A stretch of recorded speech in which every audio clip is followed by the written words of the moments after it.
Now, the Obama Presidential Center officially opens to guests, the public, tomorrow. And the opening date was not a coincidence. Our Marion Brooks explains the significance of the date. You may know about President Abraham Lincoln freeing the enslaved people of this nation with the Emancipation Proclamation in 1863. But that order did not free all of those who were enslaved. And some just didn't get the word, including in Texas.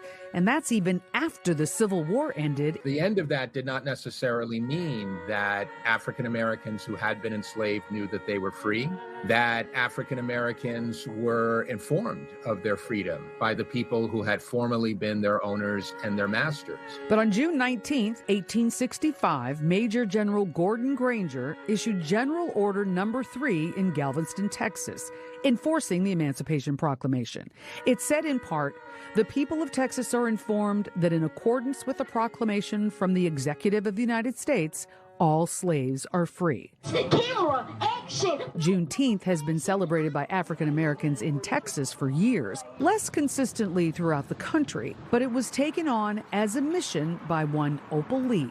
We need to know so people can heal from it and never let it happen again. This is Opal Lee, now 99 years old. Juneteenth is a national holiday today in no small part because of this grandmother of Juneteenth, as she's known. She advocated for decades, conducting numerous marches to see the end of slavery commemorated. So I gathered some people at my church, and I started from the church and walked 2.5 miles to symbolize that the enslaved weren't free for 2.5 years after the Emancipation Proclamation.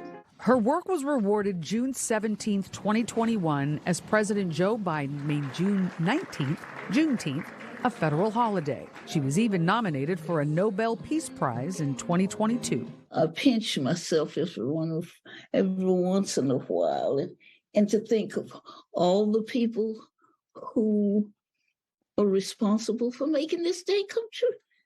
I don't actually know how to say how grateful I am. Lee also received the Presidential Medal of Freedom from President Biden in 2024. And we all owe her a debt of gratitude for her efforts. Adam Green is a professor of history with a focus on studying race. Black people and everyone who celebrates that the freedom of African Americans formerly enslaved is a really important chapter in American freedom. He thinks commemorations like the celebration of Juneteenth are important for everyone in the country. Juneteenth is a holiday that's dedicated to saying that freedom is something that needs to be practiced, defended, consolidated, and ultimately respected by other people. It's not something that just simply is extended to everybody in this country. Marion Brooks, NBC5 News. Our thanks to Marion, and we have much more to share with you from this afternoon's dedication ceremony of the Obama Presidential Center, from the music to the messages. That's ahead on our news at 5 and 6 o'clock and on our streaming channel.